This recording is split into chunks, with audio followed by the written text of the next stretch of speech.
So I'm saying let's just begin by talking about unplugged moments and what you do. So basically, Unplugged Moments is a boutique travel company. Mm-hmm. Uh, Started 3 years ago, and the Mm-hmm. uh, deal into only reference-based clients. So Mm-hmm. no things till date. Mm-hmm. And so the thing is, I tell you background about myself, hence it will help you to understand better. Certainly, yes. Along with working, I used to travel a lot. I mean, travel was a passion. So once after traveling approx 30 countries, I decided that it's time to start something of my own. And I had a blog named Unplugged Moments before Okay. starting a travel company. So I converted the blog into the travel company.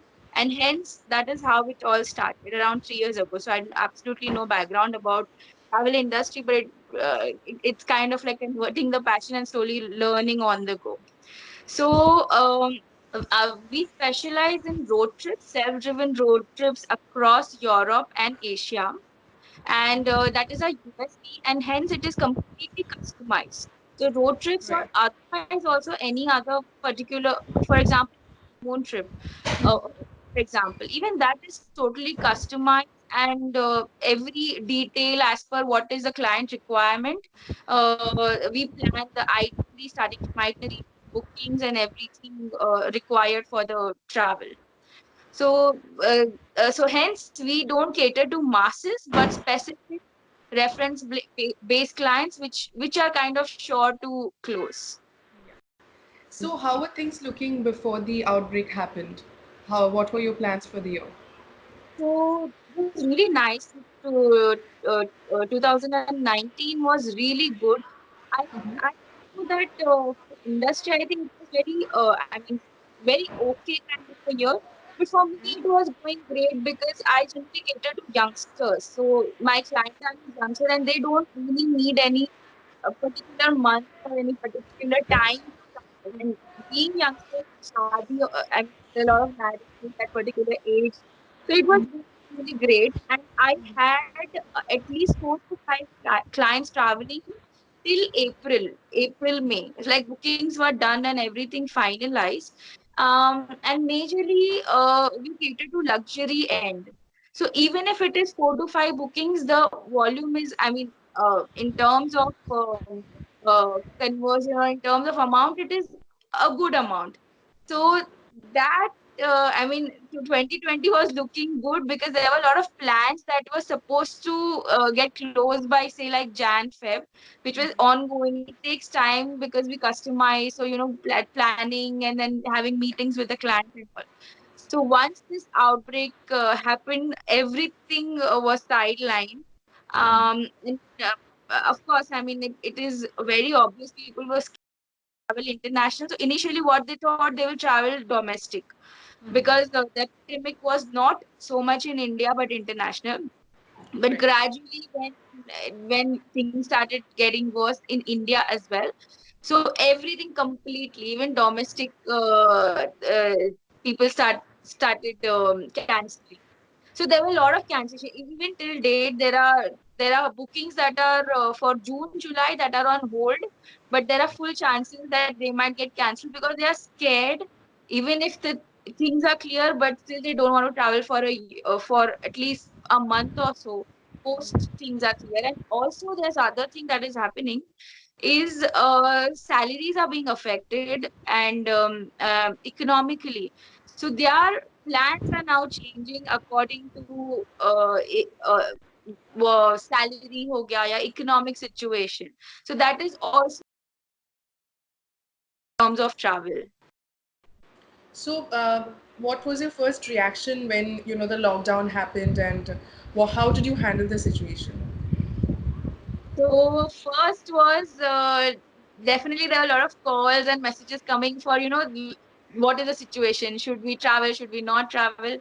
In fact, my own travel plans, I first canceled my travel plans. And secondly, then I had to, I mean, constantly get in touch with the vendors. What is the situation in that country?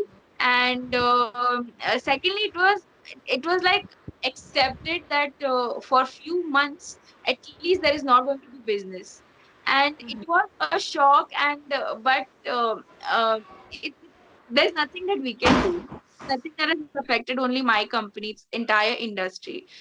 So it's kind of showing solidarity, trying to tell clients not to cancel, but at least push it for future dates. But somehow then you can't push them much, because of course, I mean, it's a very critical situation. So it Gotcha. was quite shocking and a little bit confusing that don't know what should we do. Should we at least ask them to travel domestic or not? But then when this lockdown came, it was completely okay. For at least this year or probably June, July 2020, there is nothing that's going to happen, and we will have to accept somehow. So yeah, that was the reaction, to simply accept what is happening.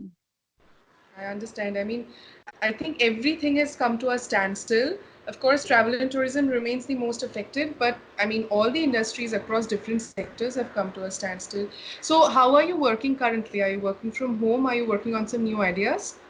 I'm working from home. Yes. So new ideas, meaning, so I had few things in pipeline which are of course not going to happen, like Spain road trip around festivals. But there were Right. things I was anyways going to promote in latest stage, which is Mm-hmm. talking about Russia. So probably I'll start working on that. Also,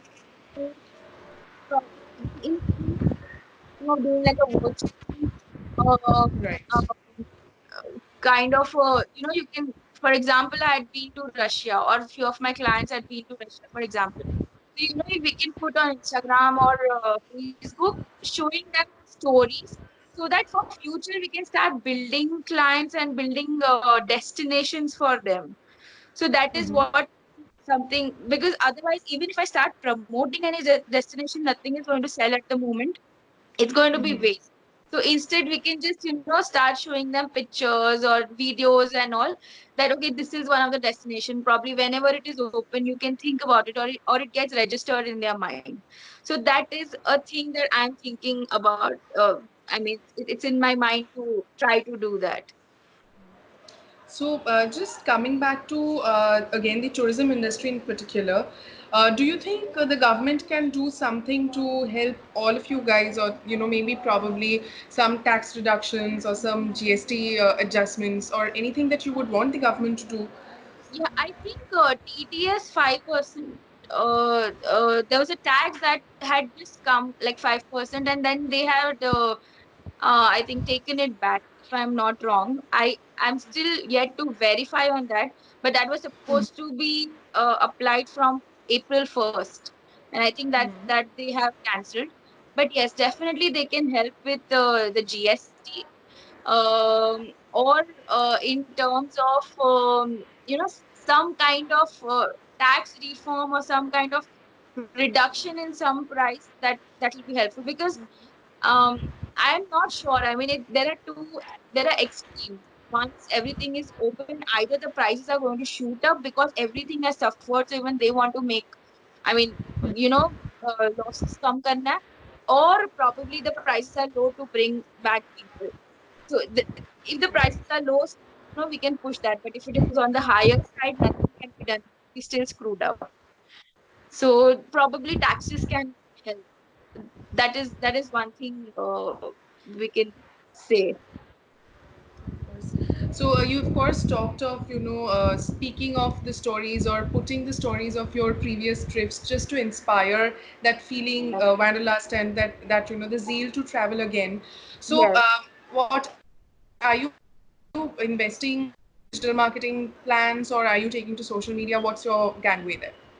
Yes, yes. So digital marketing, yes, and social media. So, as I said that I was a blogger before this, so I had used that platform only to build my clientele, because I have a certain way of travel, and that is what I promote, and that is what when the clients look at my social media or even website, so they I mean, that is the way if they want to travel, like that is the Yeah. inspiration. So same inspiration I will like to use when it comes to, keeping that zeal alive for travel. Social media and of course digital marketing will be, because that is, and these days, if you see, the only thing people do is browse Instagram, nothing much to do.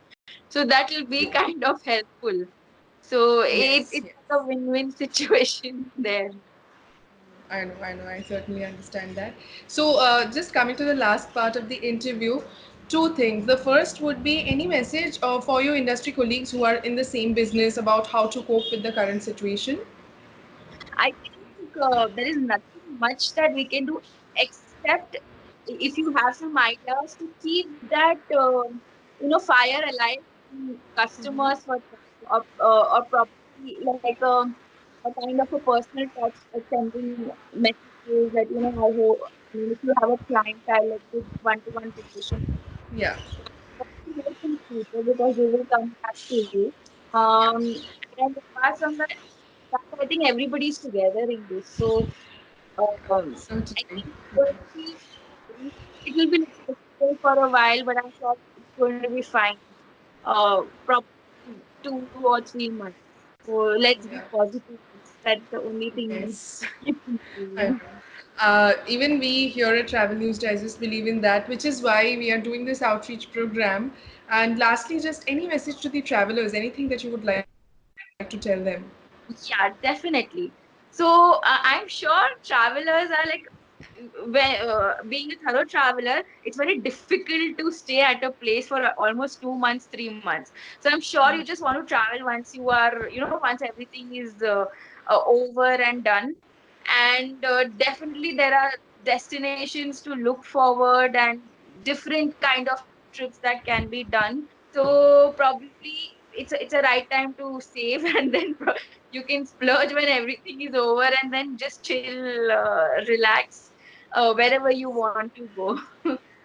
So I think, Thank you yeah. so much. Thank you so Mm. much, Kunjal. I am sure that when people come across your interview, when we put it up, they're going to take some inspiration and hopefully, fingers crossed, they plan their future travel and the industry jumps back to being where it was. Let's just remain strong and Yeah, positive and hope for the best. exactly. It's very nice talking to you. I'll get back to you once we have it up on our channels. Sure, definitely. Thank you.